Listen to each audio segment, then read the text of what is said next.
Hello and welcome to SEGA News Bits. I'm Barry. With you is George. With Hello. me is George. Yeah, with you, yeah. Hello, everyone. I'm sorry, so today we're going to be discussing GameStop stocks. Now, to understand... Oh, wait, that's not what we're talking about. Also, in the world of video games today, there's some sad news. So we learned that Roger Craig Smith will no longer voice Sonic the Hedgehog. And this came out in a tweet from Roger. And I'll be honest, so what I did was I logged into Twitter, as I do, every 15 minutes. And along the side, it said, trending, Sonic. And then, it shows, the little sub-words. And it said, Roger. And I was like, well, he didn't die. No. It's not it's not like Roger Craig Smith, the 80-year-old voice actor, has passed away after voicing Sonic for 50 years. No, it was...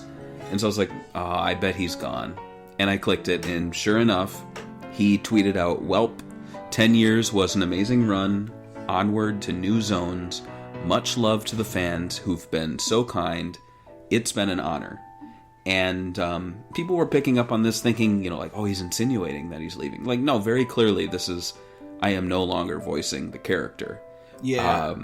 So why is this? Well, we don't know. We have not heard anything behind the scenes. But my own personal, take on it is, it's something I think I've been kind of waiting to hear for a while. I haven't been, wanting to hear it, but it's just, with the way SEGA's been approaching the Sonic movie, the way SEGA's been really quiet with any real, Sonic anything, leading up to the 30th anniversary, it just got me wondering, are they really going to roll into 2021, the 30th anniversary, and be like, we have our video game Sonic, starring Roger Craig Smith. We have our Sonic movie sequel coming out in 2022, starring Ben Schwartz. We're going to have a Netflix series, and we won't tell you who's going to voice that yet. To me, and it has not been confirmed that Ben Schwartz is taking over the role, but to me, it feels like that's what the logical step for SEGA is, even though I completely disagree with their decision to do it. A lot of fans really did What's your take? Yeah. A lot of fans really did like Ben as Sonic the Hedgehog, so I guess a lot of those younger fans will be okay with this. When I went to watch it in the movie theaters... If it's the case. Yeah. When I went to watch it in the movie theaters, a lot of the kids really seemed to enjoy him as the voice actor for Sonic, so I guess I'm pretty happy for them, but I don't know, I really like both of them, so to me it's kind of like a win-win, but this kind of makes it more confusing at this point. Are we also going to start replacing other voice actors? Are we going to replace Eggman? That's definitely a no for me. I think the Eggman we have in the video games is perfect for the video games, so definitely not changing so, that. Yeah, as far as news about other voice actors, we haven't heard anything. Mike Pollock kind of just appeared on Twitter in the last few hours as we record this, and he was like, wait, what? This was news to him. Wow. So with that in mind, and Mike Pollock being Mike Pollock, the way he kind of operates is, instead of making, confirming that he has not been fired, he will say, I will continue to do what I'm doing until told otherwise. And I think that's smart, because he knows full well that he's a contract employee. They could let him go at the drop of a hat if he's not signed on for a certain length of time. Personally, I think Mike is probably going to stay. I just think he's smart enough not to be like, yeah, I'm Eggman forever, because he knows he's not. Even though he has been. I have a question for you. Let's say that Roger Craig Smith actually quit the voice work because he didn't want to be doing the whole Netflix show, because he is a busy voice actor. It's not like Sonic's his only work. He has a lot of big jobs on other video games. Could you see that happening on that side? I personally don't, and it's because of the way that this was delivered. It wasn't like, hey guys, Roger here, I'm making the decision to step down. I've just been so busy. That seems like something you would do if that was the case. Here it really feels like with Welp, who makes a decision like that and opens a tweet with, Welp, 10 years was an amazing run. He loved it. When you talk to Mike Pollock, he really gives a good idea of how little they actually perform the characters in a regular year. If there's one game coming out, they might be in the studio for less than a week, maybe told to come back once in a while.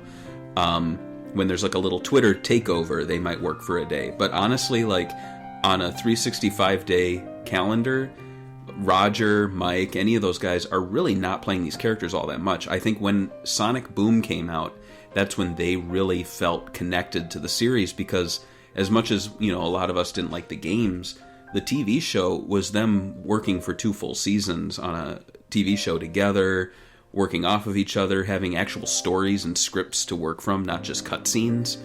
And I think they all really enjoyed that. And I think coming out of that, maybe Roger was like, well, I'm back to just doing video games again. This is kind of boring. But I don't see that. Like, it's a paycheck. It's a job he enjoys. And it's not something that takes up a lot of time if it's just him going to be doing a video game. That's why I really think SEGA... Either there's I think 3 possibilities. 1, he's stepping down, which I don't think is the case. 2, SEGA made the decision to make Ben Schwartz the new Sonic, so that moving forward you're going to have the games, the movie, and the Netflix TV show all with Ben, which from a entertainment standpoint makes sense, because Ben does the press circuit, he appears on talk shows, he is very popular when it comes to like clips on YouTube of talk show. I mean, Larry King passed away, and we were sharing clips of Ben Schwartz.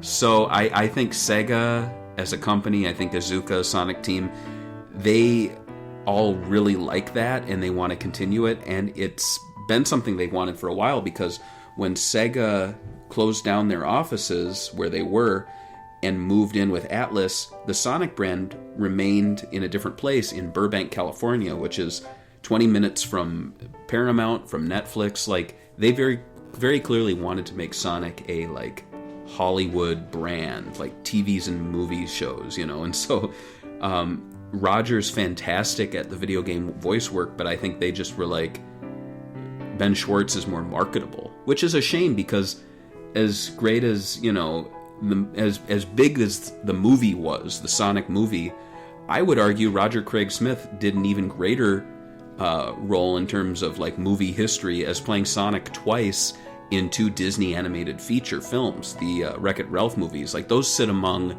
Lion King, Beauty and the Beast, all of those in terms of like the Disney animated classics. True. So when you when you have Roger up there, like, but it's hard to go against saying that, like, Ben Schwartz did voice Sonic in his own feature-length film that was exactly number 1 in the year. I mean, sure, there was a lot of stuff that happened that year, but it did happen, and I don't know, like, maybe Netflix has someone new. I do think it's going to be Ben, like you said, for the same reasons you said. Sonic Team really likes the idea that they have someone popular doing Sonic.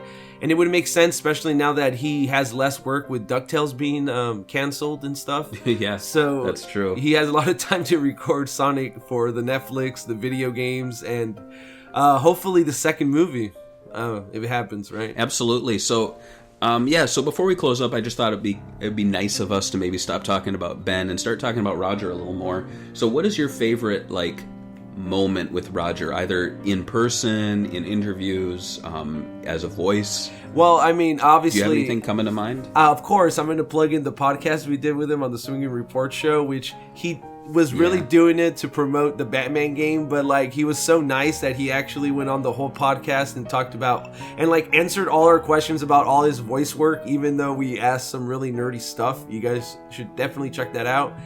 We even asked about Valkyria Chronicles, which he obviously didn't remember, voicing an iconic character on that, the guy from Skies of Arcadia. What is your favorite moment? I would say, to follow up on the interview, when we went to the 25th anniversary party and they were signing autographs, and I wanted to get all their autographs for my book that I have. I have the History of Sonic book, and he was signing it, and I just threw out there, I was like, hey, I don't know if you remember me, but we did an interview a few years ago, Sega Bits, etc., and he remembered, like maybe he didn't, but I'm pretty sure he did. He seemed to remember our conversation, and I was like, hey, I'll, hit you up again sometime. That would be great to talk again. Yeah, and it me personally, it just felt kind of cool to have this little extra connection there, and for him to like recognize that we chatted before, you know. Unlike when Azuka, and I told him who I wrote for, and he like looked scared. I don't blame him. So he seems like a really cool, genuine guy. The type who would, you know, put aside a little time during a busy autograph session, as he did, to you know, say like, oh, hey, how's it going? Yeah, I remember talking to you guys. That was a lot of fun. You know, that sort of thing. So it was very cool of him, and he will be sorely missed.